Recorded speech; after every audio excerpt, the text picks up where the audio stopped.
블록버스터 패기 2탄인데 블록버스터는 블록버스터인데 할 수 있을까라는 의문점이 드는 작품을 하나 보고 왔죠. 예, 어제 개봉해서 보고 왔는데 블록버스터는 맞아요. 저번에 우리가 후드로 했던 호프가 한 600억에서 700억이라면 이 영화는 3,500억 정도 들었다고 해요, 우리 돈으로.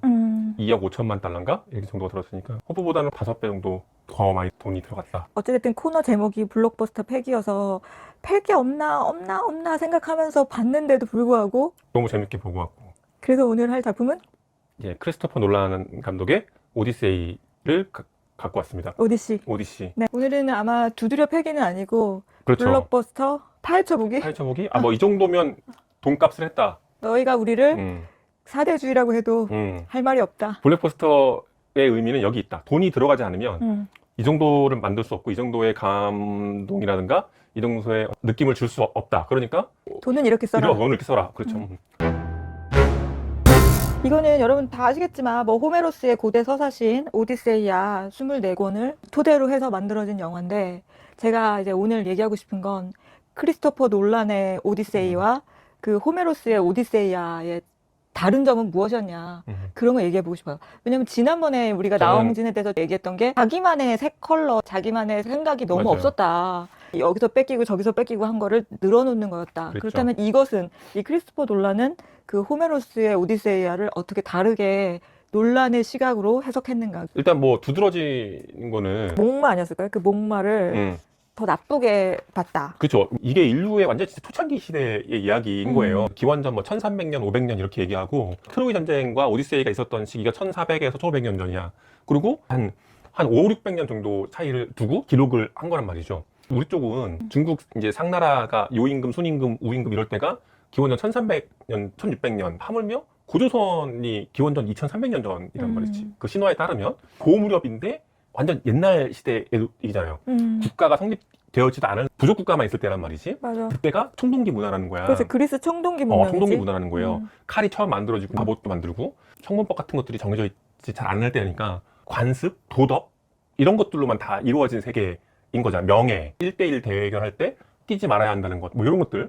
누가 오면 환대해줘야 한다는 것들.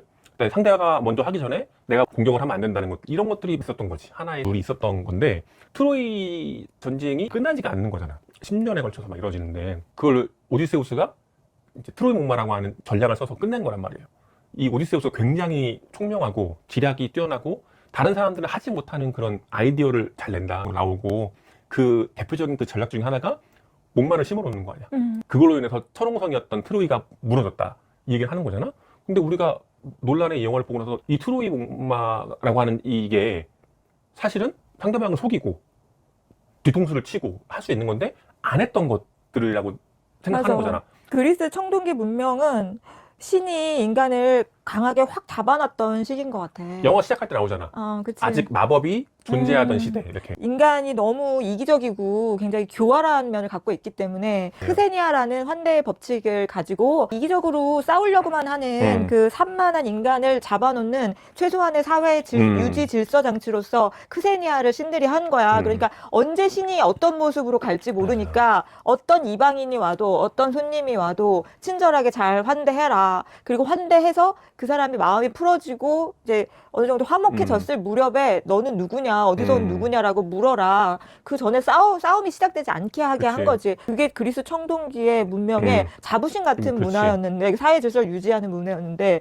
내가 살 때는 그 트로이 전쟁이 되면서 아가메논에게 가기 싫은데 끌려간 오디세우스가 10년을 기다리니까 너무 지친 거야. 너무 답답하고 이 상태로 계속 10년을 기다리는 게 짜증이 나니까 머리를 쓴 게 그 트로이 목마잖아. 호메로스도 그 트로이 목마를 욕하지는 않아. 전쟁 영웅인 오디세우스를 찬양하는 어떤 요인인 것처럼 그 노래하고 오히려 신이 화가 났다면 그 트로이 목마보다는 그 후에 들어가서 신의 재단에서 뭐 아테네 재단에서 강간을 한다던가 제우스 재단에서 살인을 한다던가 밑에 평범한 사람들을 너무 많이 학살한다거나 그런 거에 화가 나서 전쟁 영웅들이 돌아가는데 벌을 내렸다는 걸로 했어. 근데 이 크리스토퍼 놀란은 분명하게 이 영화에서 말하지. 트로이의 목마는 속임수고 사기고 그동안의 그 환대의 법칙을 무너뜨리는 촉발점, 시발점이 된 거라고 얘기하는 것 같았어. 나는 그렇게 해석했어. 맞아요.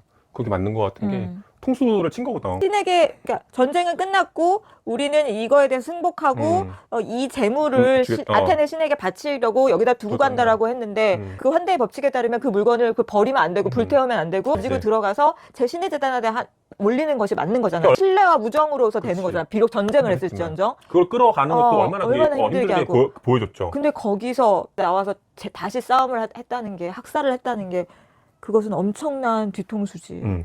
이제 그 후로 아무도 이제 믿지 않는 거고, 아무도 믿지 않는 이제 거지. 신에 대한 어떤 재물이라든가 뭐 신뢰와 동맹은 끝난 거죠. 거야. 아가메논이라든가 이쪽 스파르타 애들, 미케네 애들이 불러일으킨 건데, 걔네가 신의 어떤 도리, 그다음에 관습 이런 것들을 다 무너뜨린 애들이죠. 그 트로이가 엄청나게 문명국이었다고 해. 얘기하죠. 그리스보다도 더 문명국이었는데 하룻밤 사이에 그 문명국을 그냥 다 없애버린 거예요. 그래서 영화 내에서도 오디세우스가 굉장히 고뇌하고 회한에 차 있는 그 모습이 계속 그 플래시백으로 계속 나오잖아요. 그 트로이가 몰락하는, 무너지는 걸 보여주면서 사실 그게 자신의 그 목마 전략 하나로 그렇게 무너진 거니까. 그래서 우리도 크리스토퍼 놀란의 이 오디세이를 보고 나서는 그 전까지 그랬잖아. 트로이 목마는 항상 머리가 좋고 꾀를 잘 내고 야, 너 정말 트로이도 목마를 생각해냈구나. 누구를 칭찬하고 이럴 때 쓰는 거지만 우리 마음 한구석에 근데 이거는 통수 아닌가. 통수예요. 이렇게 해도 되는 건가. 사실 이렇게 너 못해서 안 하는 게 아니잖아. 모든 사람이 다 이런 식의 방법을 쓰면은 엉망진창이 되니까 안 하는 거잖아. 그런 거죠. 근데 그런 거에 대해서 이제는 트로이 목마를 칭찬할 대상, 찬양할 대상은 아닌 거지. 그쵸. 중국의 무협병 같은 데서도 정파애들이 하파 애들을 굉장히 경멸하고 혐오하는 게 이상한 술을 쓴단 말이지. 이렇게 차 같은 데다가 독을 펴갖고 마시면 이제 죽게 한다든가. 그러니까 그거 사실 누가 못하겠냐고. 그런 식으로 죽이는 건 사실 누구나 다 죽음의 공포에 떨어야 한단 말이야. 공멸이지. 그치. 근데 누가 주는 물을 못 마실 거고 누가 주는 어떤 호의를 받아들일 수 없단 말이지. 이러면 인간들은 살기가 되게 어려운 거야. 맞아. 공동체 유지가 어려운 거지. 평화와 안정을 다 그치. 포기하는 거야. 그래서 그런 짓을 하는 놈들은 사실은 완전히 속아내야 되는 건데. 맞아. 그런 의미에서 오디세우스가 겪었던 고난과 이런 것들은 그거에 대한 대가라고 맞아. 영화에서 맷 데이먼 그 오디세우스 본인도 그런 식으로 생각하는 것 뉘앙스로 계속 나와요. 내가 그거를. 맞아. 그래서 그 호메로스의 오디세우스는 성격이 불같고 감정적이고 분노가 되게 많은 애였는데 그 고통을 겪으면서 인내심이 많은 개인적 성숙을 그렸다면 이 논란은 우리가 지금 말한 이런 사회적으로 그 약속을 지키지 않은 거에 대해서 처벌받고 반성하고 그런 사회적 인간을 그린 거라고 생각해요. 호메로스의 그 오디세우스를 보면은 거의 신들이 대부분 다 해줘. 특히 아테나가 제우스나 포세이돈의 심기를 건드리면 안 되니까 조용하게 여러 가지 모습들로 변신을 해가지고 오디세우스 아들이나 오디세우스나 페넬로페나 이런 사람들한테 나타나가지고 모든 것들을 다 해결해주는 거거든. 근데 이 논란의 이 오디세이는 신의 개입이 하나도 없었지. 거의 없다시피 했지. 그런 면에서 굉장히 더 세련되고 더 공감되었다고 했나? 그런 면이 있었거든. 나는 이제 그 키르케 맞아, 나도 되게 킬케가 유명한 좋았어. 장면이잖아. 센가치히로에 나왔던 맞아. 엄마 아빠가 이제 돼지로 나는 거. 탐욕. 그거의 원형이잖아. 근데 그거를 진짜 너무 잘 만든 거야. 너무 잘했어. 그 여자의 모습도 사실 그 여자랑 오디세우스랑 또 동침하잖아. 거기 원래 1년간 있는 거라면서. 동침해가지고 그 여자 집에서 빠져가지고 1년 동안이나 거기에 있고 안 가려고 하잖아. 거기 좋고 편안해가지고. 근데 논란의 키르케는 전혀 아름답다기보다는 예술가 비슷하게 그렸잖아. 그 반죽하는 보시면 여러분들 돼지를 반죽하는 그런 것도 굉장히 도예가 같은 그런 느낌. 거기 현대적이었고. 그 키르케 섬에서 느꼈던 거는 오디세우스가 그 전에 폴리페무스부터 그렇고 거인족들한테도 그렇고 그런 것 때문에 리더십이 약간 그래서 맞아. 그 밑에 선원들이 되게 반감을 갖고 있잖아요. 근데 이제 오디세우스가 키르케 섬에 가서 연기가 난다고 가서 식량 좀 구해오라고 가자 그랬는데 배 지킬 사람 한 명 남아라 그랬는데 그 선원들이 오디세우스 보고 남으라고 하잖아. 그래서 나는 오디세우스가 반란이냐고 이렇게 얘기하길래 이해가 안 됐다. 아니 왜 남는 거 배에 남아있는 게 당신 더 더 좋은 건데 왜 저거를 오디세우스 보고 남으라고 했는데 저걸 왜 반란이라고 했지? 내가 되게 이상했었는데 그건 리더의 모습이 아니라고 당신이 얘기해갖고 당황했던 얘기가 생각이 나네요. 내가 더 그러니까 세속화되어 있나 봐. 나는 당신 얘기를 들었을 때 리더는 당연히 부하들을 이끌고 가장 위험한 장소로 정찰을 가는 것이 가면 좋은 곳이 있다면은 재물과 음식을 가장 먼저 딱 확보를 해야 리더십이라는 것이 확보되고 제일 먼저 거기 가는 게 좋지. 근데 여기서 배 지키고 있어. 이러면은 그거는 리더를 무시한 거지. 이렇게 생각을 했다. 근데 호메로스의 오디세이아 보니까 거기에 그게 나오더라고. 이 오디세이가 두 팀으로 나눠. 팀을 두 팀으로 나눠. 그런 다음에 제비뽑기인가? 뭐를 해가지고 안 나가는구나. 이게 이긴 팀은 남고 진 팀은 정찰을 보내. 그래, 그래, 맞아. 진 팀이 무서운 거 안 좋은 거야. 그러니까 그렇게 나오더라. 그래서 나는 김모로가 더 호모 해석이 맞는 호모 거지. 쪽에 가깝구나. 왜냐면 난 앞쪽에서 거인족도 그렇고 폴리페무스 때도 그렇고 이 해안가에 남아있던 애들이 살아남는 거 아니야. 얘들 맨 맨날 도망 나오잖아. 그리고 내가 여기 있는 게 안전하지. 저기 가는 게 또 그런데 왜 반란이라고 하지? 난 그랬거든. 당신이 더 영리한 거지 그러니까. 당신이 더 영리하고 나는 헛똑똑이 현대화된 헛똑똑이다. 그래갖고 저거 현대적이구나. 나도 진짜 그렇게 생각했었던 거지. 키가 되게 좋았지. 그 정말 영화 라스터처럼 맞아. 그 랍스터 생각나더라고. 그치 동물을 쌌는데 막 그 사람으로 변했길래 이거는 요르고스 란티모스인데 내가 생각했었지. 그리고 그런 것도 논란 나왔던 게 거기에 그 텔레필로스라는 곳에 가거든. 거기에 이제 물길러 나온 소녀를 만났는데 뭐 그래서 어떻게 됐는데 알고 봤더니 식인 거인들이 나와서 잡아먹고 막 달아나고 이런 일화가 나오는데 걔들은 바바리안처럼 야만인으로 굉장히 지저분하고 막 이렇게 크고 야만인 같은 거인으로 묘사하는데 이 논란은 갑옷을 딱 두른 SF적이고 약간 문명화된 것 같은 그치, 그런 느낌이야. 다른 외계 그 행성 같은 데를 간 것 같은 그런 느낌으로 표현했잖아. 논란이 CG를 안 쓰잖아요. 그것도 진짜로 2m 넘는 사람들 다 캐스팅하고 더 이상 크게 막 만들 수는 없으니까 이쪽에 오디세우스나 이런 애들을 작기 작은 여자 배우로 대역을 쓴 거래. 그 카메라 상대적으로. 엄청 크게 보이게끔. 나는 그 아가멤논의 이미지도 굉장히 사이버틱했다고 생각해. 내가 요즘 봤던 아가멤논은 그리스 연합군의 많은 왕들 중에 하나라고 생각을 했지. 총사령관이라고 해도 프로에서도 그냥 언쟁하고 싸우고 막 이런 그냥 동료 장군 중에 하나로 나와. 근데 이 크리스토퍼 놀란은 이 아가멤논을 진짜 완전 거대하게 맞아. 딱 해놓고 오디세우스가 그 앞에 무릎을 꿇어갖고 꼼짝 못하는 걸로 나오더라고. 그러니까 이 영화에서는 헬레나가 중요한 게 아니야. 아가멤논이 원흉이야. 그 전쟁의 원흉이고 아가멤논이 상징하는 건 전쟁에 있어서는 신이지만 가장으로서 인간적인 삶을 사는 데는 실패하는 그런 존재이기 때문에 그걸 전쟁신처럼 피도 눈물도 없지만 사이보그 같은 그런 맞아. 느낌으로 표현했잖아. 갑옷이랑 이것들 다 되게 미래적으로. 난 너무 좋았어. 그래서 그 아가멤논의 묘사와 그 갑옷을 두른 그 식인 거인들의 그 묘사가 스타일 면에서 굉장히 세련되지 않았나. 좋더라고. 맞아요. 이게 엄청나게 긴 이야기잖아요. 그 편집하는 게 나는 진짜 이 사람이 원래 그 재능이 원래 있지만 너무 잘 만든 거야. 여러 개의 이야기들을 혹시 보따리식으로 쭉 이어가는 게 아니라 맞아.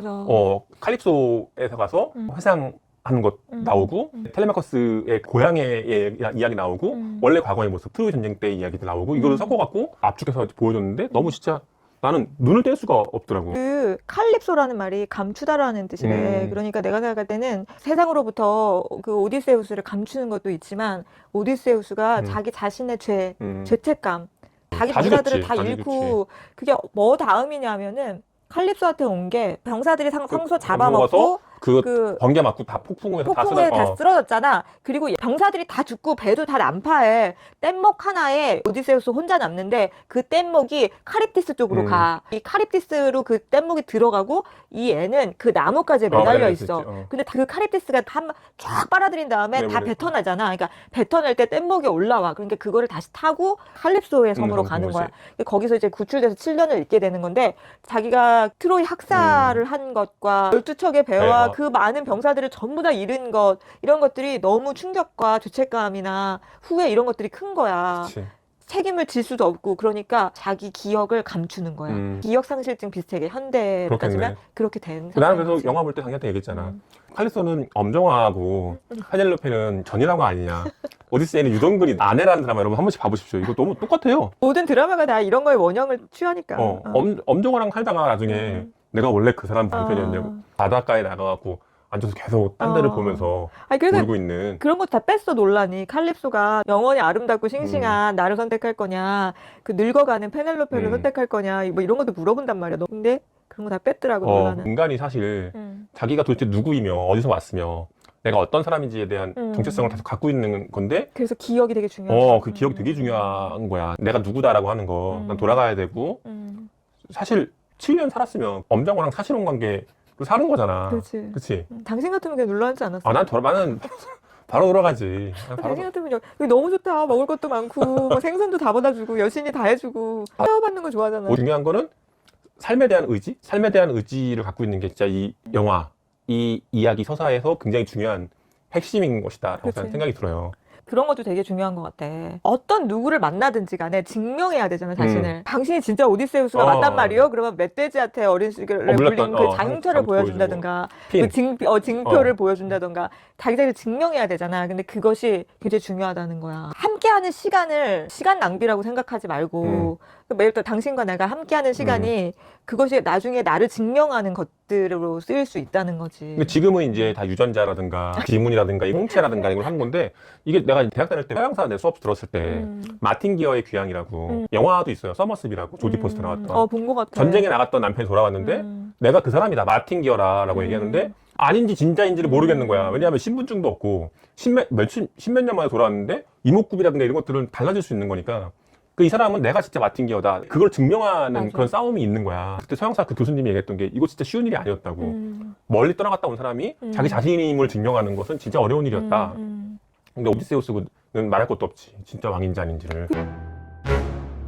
떠난 거는 우리가 쉽게 생각하잖아. 우리 오디세이아가 지금은 완전 보통 명사처럼 쓰이잖아. 뭐 그래서 뭐 인문학 오디세이아, 스페이스 오디세이아에서 힘들고 긴 여행 같은 거를 다 오디세이아라고 부르잖아. 그럼 우리가 그걸 떠나는 이유는 알잖아. 다 지금은 미성숙하고 떠나는 건 성숙해지려고 가는 거잖아. 근데 왜 돌아와야만 하는가의 문제가 있잖아. 성숙한 상태로 거기 그냥 살아도 되는 거잖아. 그러네.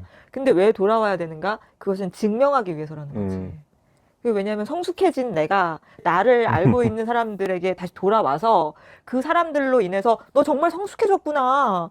너 정말 달라졌구나. 라는 걸 증명받았을 때 그것이 의미를 갖게 된다는 거야. 인간은. 되게 그런 의미에서 동양이랑 굉장히 다르다. 그치. 이쪽에 초안지에서의 항우 같은 경우에는 그걸 해갖고 망한 거라고 얘기를 한단 말이야. 그거는 이제 기원전 200년 전이니까 한중 땅을 차지해갖고 이제 천하를 한번 잡았는데 이제 초패왕이니까 항우가 여기 한중 땅을 지키고 있어야 되는데 난 돌아간다고 팽성으로 돌아간다고 얘기한단 말이야. 여기 전략적 요충지를 내버두고 신하들이 안 된다고 여기 왜 버리고 가냐. 여기 요충지다. 여기 지키고 있어야 한다. 근데 뭐라고 했냐면 항우가 내가 여기서 비단 옷을 입고 고향에 돌아가지 않으면 이게 무슨 의미가 있냐.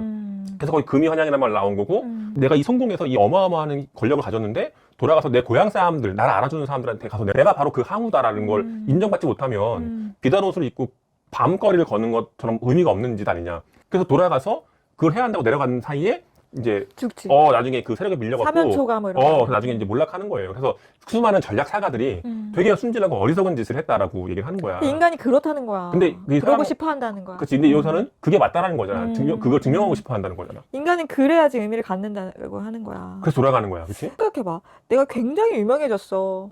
내가 또 그 정신적으로 되게 성숙해졌어. 근데 알아줄 사람이 없어. 근데 그냥 거기 사는 것과 칼립소랑 그냥 거기 살아. 성숙한 상태로 대화 나누면서 거기 사는 것과 다시 돌아가서 나를 아는 사람들과의 관계 속에서 나의 달라진 모습을 보여주는 것과 어떻게 다를까? 그래서 난 돌아가는 게 좋다고 생각하고 항우 캐릭터를 예전부터 되게 좋아했었어. 나중에 항고주 유방이라든가 유비 이런 애들은 어떤 사람이 썼던 책 제목도 기억 안 난다. 후욱학이라고 그래서 이 속마음이 시커먼 애들이래. 그러니까 세계를 제패한 애들은 얼굴이 두꺼운 애들인 거야. 맞아. 인간적이지 않은 교활한 이런 걸로 다 이용해 먹는데 이제 거기에 싸워서 진 애들, 항우 이런 애들은 인간적인 거기 다 드러난다는 거야. 그리고 마지막에 맞아. 그 몰락했을 때도 강을 건너게 도망가셔서 재기할 수 있다 얘기했는데 항우는 안 하는 거야. 내가 고향 떠날 때 데리고 온 병사들이 얼마나 많은데 걔네 다 죽이고 그리고 오디세우스랑 되게 비슷하다. 다 죽이고 이 몇 명 안 되는 애 데리고 돌아가서 내가 고향 땅에 가서 어떻게 그 사람들을 볼 면목이 없다. 그걸 자살하는 거야. 그러니까 되게 인간적인 사람이구나. 근데 이 오디세우스 사실은 그런 죄책감을 많이 느끼는 거지. 그래서 돌아갈 수가 없는 거야. 칼립소의 섬에서 7년을 있었던 거야. 병사를 다 잃었잖아. 그러니까 갈 수가 없는 거고 그 세이렌 거기 통과할 때 막 우는 것도 너는 되게 가고 싶어 하지만 또 가기 싫어한다. 막 이런 여러 가지 감정을 그 세이렌이 막 긁어내는 거잖아. 고향에 가고 싶어 하지만 또 가기도 싫어하고 막 그런 감정이 있는 거야. 그래서 어쨌든 이 굉장히 인간적인 오디세우스가 내가 싼 똥은 내가 치운다. 전쟁에 참여한 것도 그렇고 사람들을 다 죽인 것도 그렇고 근데 그거에 대한 숙제를 다 하는 것이 인간의 도리다라고 생각하는 거야. 이제 오디세우스 이후에는 신화의 세계, 키르케라든가 이런 마법의 세계는 끝나는 거잖아. 그것이 이제 시대로 보면은 그렇지만 아이의 일생을 본다면은 마법의 시대는 뭐냐면은 아이가 어린 시절에 또 이렇게 하면은 요정이 와서 네 거 다 뺏어간다. 아, 뭐 침대 밑에 무슨 뭐 호랑이가 있다가 너 이렇게 잘못하면은 밤에 나와서 뭐 한다. 밥 먹고 자면 소된다고. 소된다. 막 그런 식으로 얘기하면 그걸 믿잖아. 그냥 그게 마법의 시대인 것 같아. 그러니까 인간도 그만큼 순진하고 서로 나쁜 짓을 안 하고 그런 얘기에만 해도 뭐 신이 너무 벌한다 그러면은 도둑질도 안 하고 사기도 안 치고 그런 걸로 됐던 시대지. 근데 여러 가지 이제 일들을 겪고 그 아이가 성숙해지면은 아무리 그런 얘기해도 이제 듣지 않잖아. 무슨 얘기하는 거냐고. 내가 필요하면 하는 거고 뭐 이렇게 되잖아. 그런 거 걸 보여주는 아닐까. 건가? 인간이 그만큼 이제 문명화되는 거지. 더 지능이 높아지고. 근데 그게 근데 거기에 치러야 될 대가가 있는 거지. 있는 거야. 그러면서도 이성의 세계로 가는 거지. 이기적이고 경쟁하고 싸우고 그런 시대로 가는 거지. 이 오디세우스라는 캐릭터가 인간이라고 하는 그 자체를 총집합해 놓은 것 같은 영웅이라고 생각이 드는 거지. 일리아드 때의 그 아킬레우스는 되게 멋지거든? 실제로 그 브래드 피트 연기도 되게 멋지고, 황금빛 금발에다가 근육질에다가 전투력도 너무 세고, 분노한 바를 막 표출하고, 정의로움이 넘쳐나고, 막 이런 사람이야. 근데 신기한 건, 그 어머니가, 테티스가 너 가지 말라고, 이 트로이 전쟁 가지 말라고 한단 말이야. 근데 가면은 죽는데 영웅으로서 죽을 거란 말이야. 고향에 여기 남아있으면 평화로운 삶을 살다가 천수를 누르고 죽을 거란 말이지. 하지만 이 이름은 잊혀질 것이다. 트로이에 가면 그래 죽는데 영원히 알려질 것이다. 이 아킬레우스는 그걸 택한 거지. 맞아. 짧고 강렬한 거. 그렇지. 그리고 실제로 우리가 아킬레우스를 기원전 2000년 때부터 지금까지 기억하고 있는 걸로 된 거잖아. 근데 오디세우스는 그렇지 않았는데도 불구하고 이름이 남아있는 거야, 지금도. 그렇네. 이야기가 남아있는 이야기가 남아있는 거야. 이 사람은 영웅으로서 불면의 영웅이 되겠다는 걸로 이름이 남아있는 게 아니라 인간으로서의 가지고 있는 한계점이 너무 많잖아. 얘 진짜 이상한 사람이잖아. 맞아. 굉장히 말도 많이 하고 자기가 가지고 있는 그런 꾀에 교활함에 자기도 넘어가고 꾀에 자기가 넘어가고 그다음에 오만함과 거짓말도 하고. 그치 허영이 들뜬 관용심. 맞아. 그 안티노우스 같은 애를 만들어낸 거야 자기가.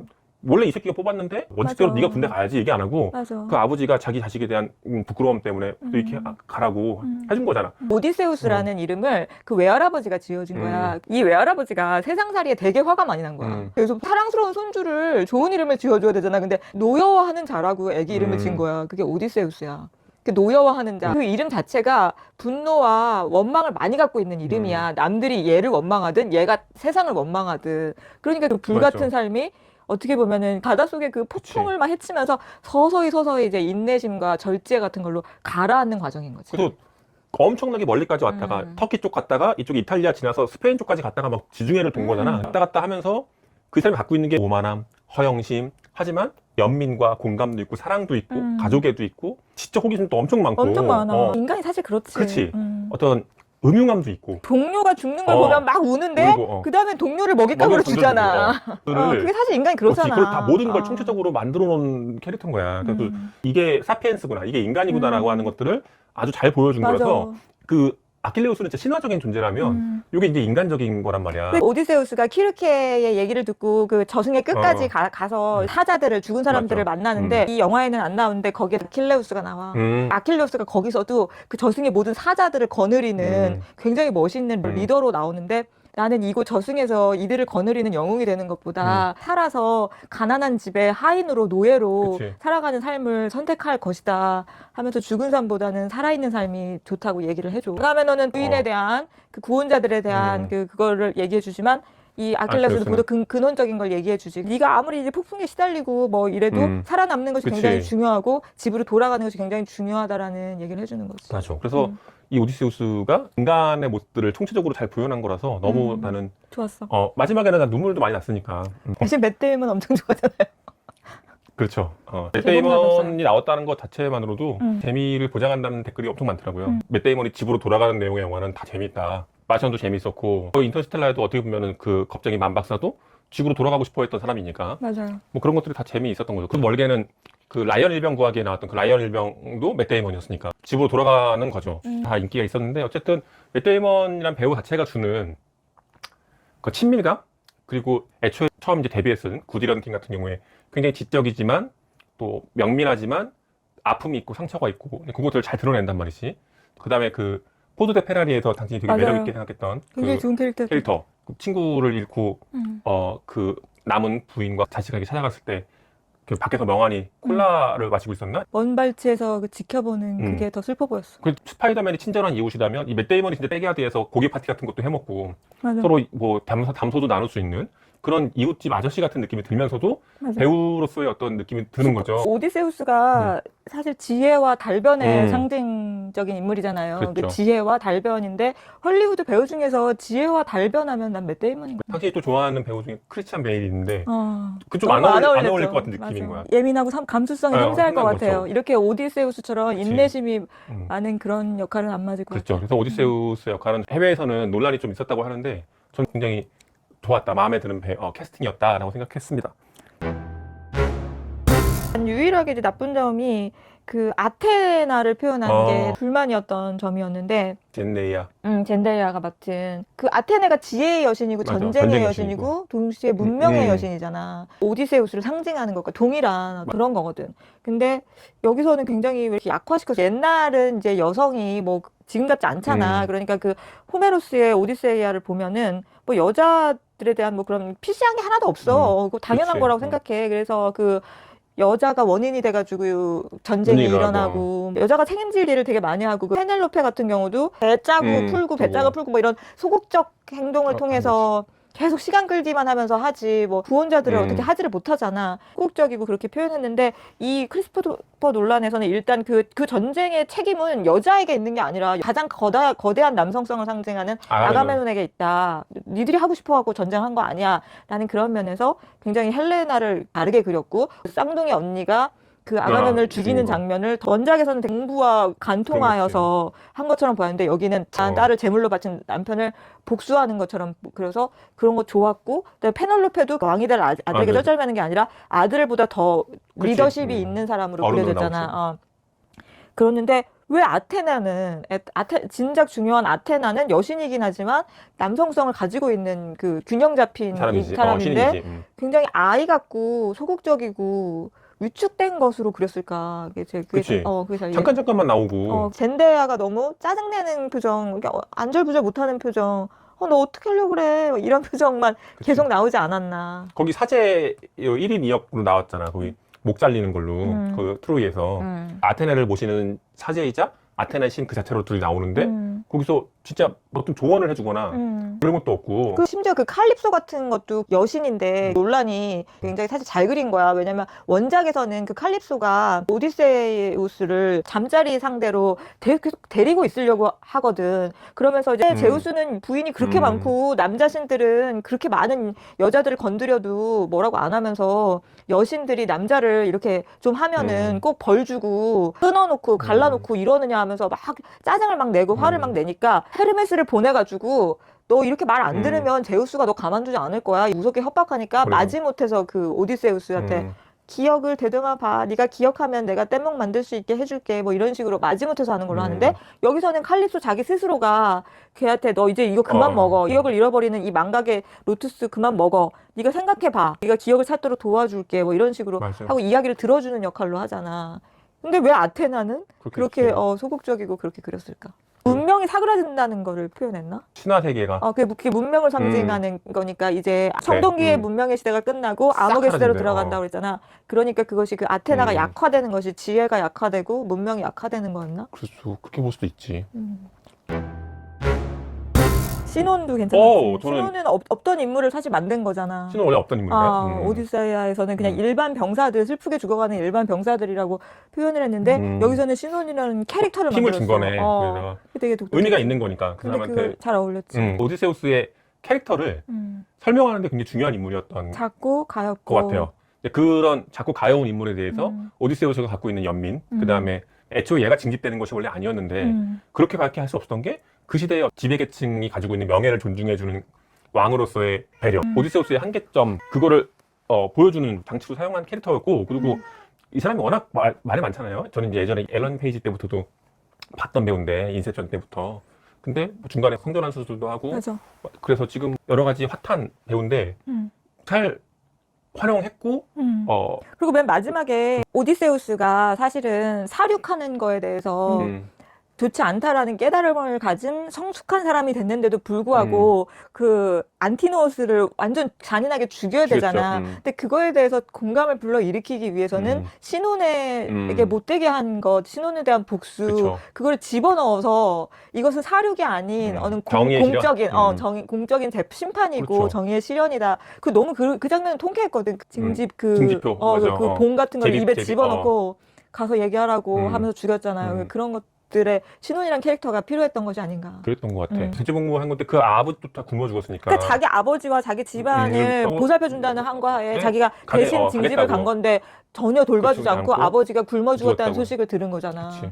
그러니까 안티노우스가 진짜 너무 나쁜 거지. 진짜 빌런, 이제 안 좋은 사람인 거고. 그런 애인데도 불구하고 이 트로이 목마에 관한 전략이라든가 계획을 신혼한테는 얘기를 하지 않고 얘를 또 도구로 사용한 거잖아. 맞아. 한 명이라도 그리스 병사에 남아있어야 되기 때문에 이 목마에 대한 설명을 해줘야 될 거 아니야. 트로이 애들한테. 맞아. 아테네한테 바치는 재물이라고 이걸 그랬지. 알려주려고 한 거고 진짜 재물이라고 얘한테 얘기를 진심으로 믿어야 되니까. 믿어야 되니까 그렇게 해놓고 한 건데 그게 아니었던 거. 근데 그 작은 몸집과 그 성 정체성을 바꿔서 약간 혼란스러워하는 그런 눈빛과 이런 것들이 실제 그 신혼의 캐릭터와 그렇죠. 굉장히 맞아 떨어졌던 것 같아요. 그 논란이 물론 그 엘리엇 페이지를 캐스팅하는데 그런 얘기를 하진 않았겠지만 이것도 아군인데 아군을 속인 거잖아. 그치. 우리를 속인 거잖아.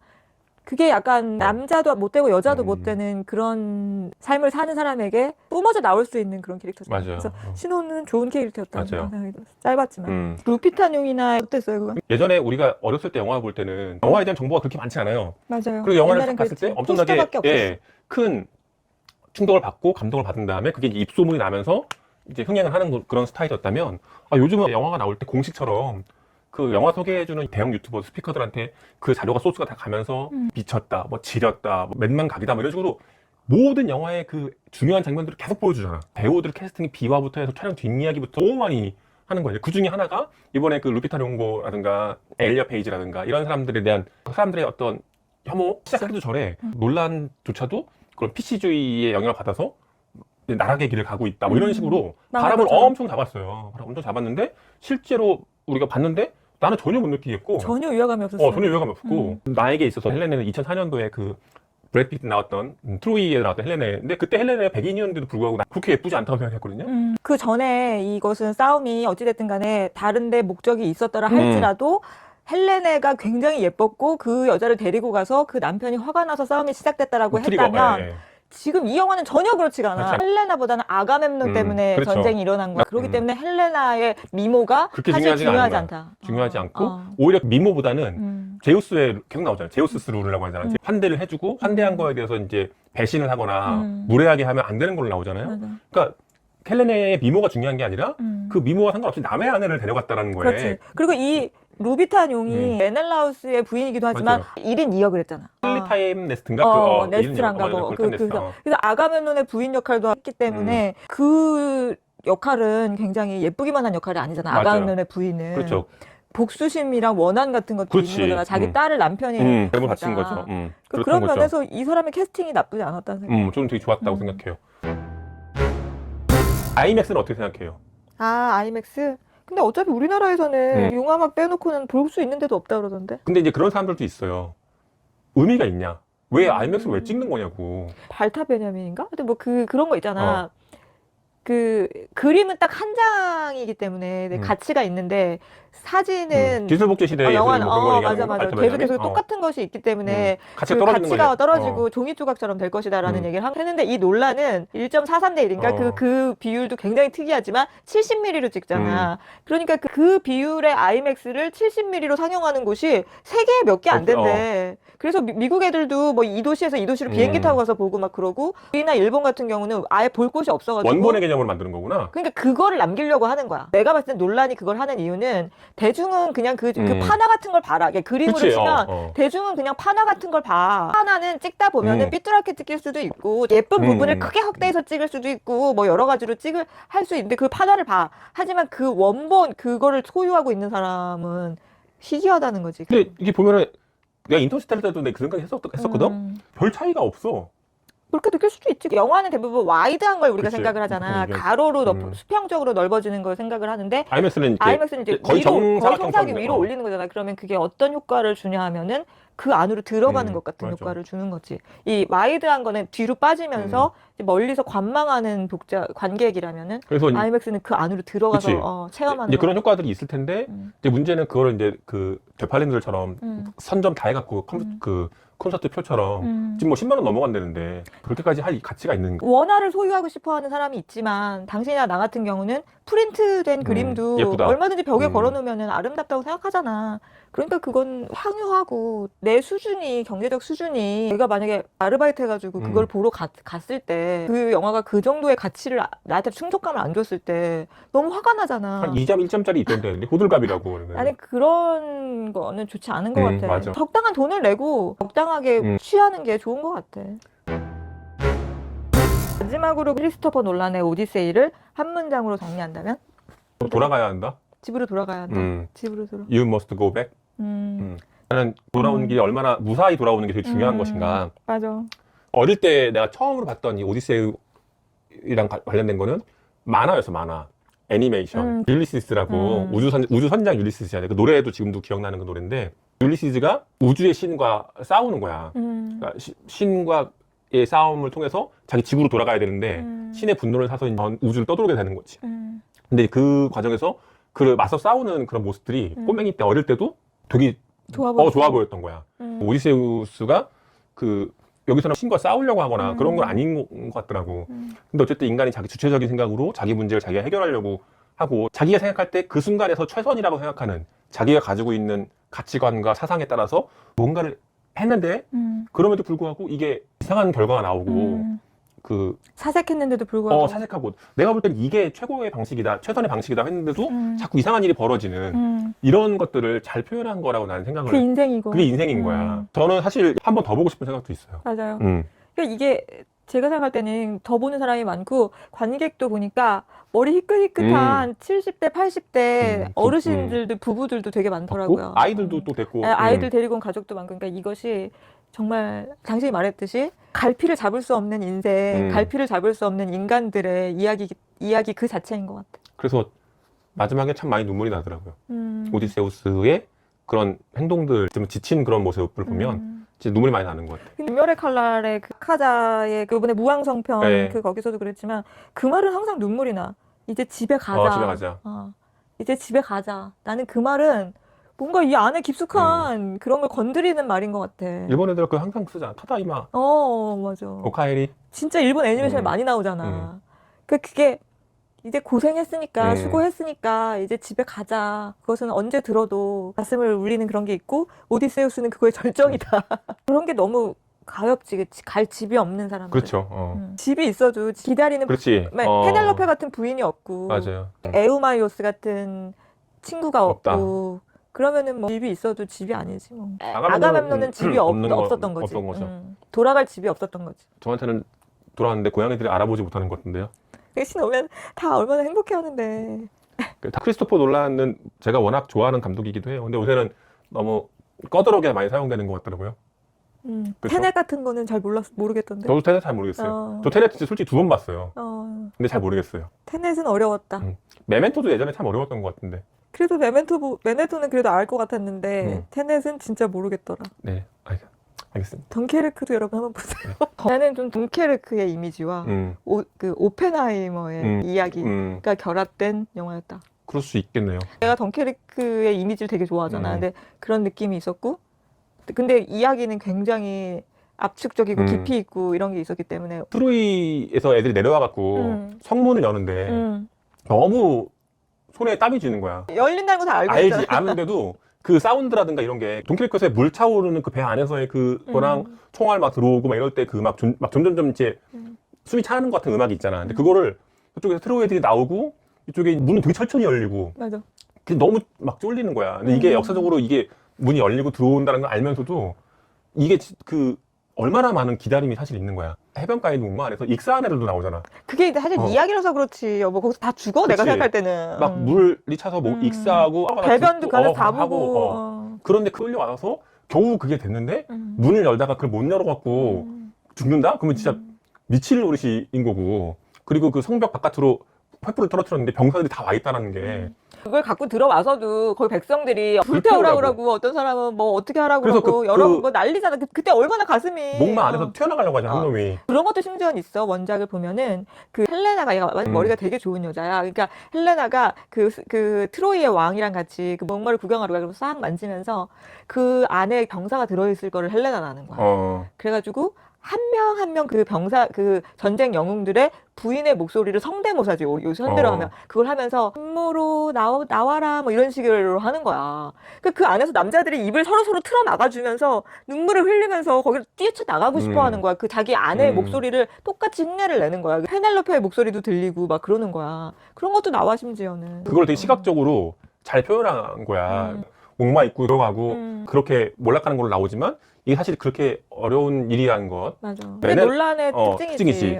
긴 갖고 얘기 들어주셔서 감사하고요. 다음에 또 블록버스터가 나오면 또 팔 수 있는 게 나와야 좋은 건가? 아니면은 그쵸. 진짜 우리가 칭찬할 만한 패지 못하는 한국 블록버스터가 나와야 좋은 건가? 다른 영화들을 또 들고 찾아오겠습니다. 나. 영태를 꼭 보십시오. 여러분들 안녕. 다음에 또 만나요.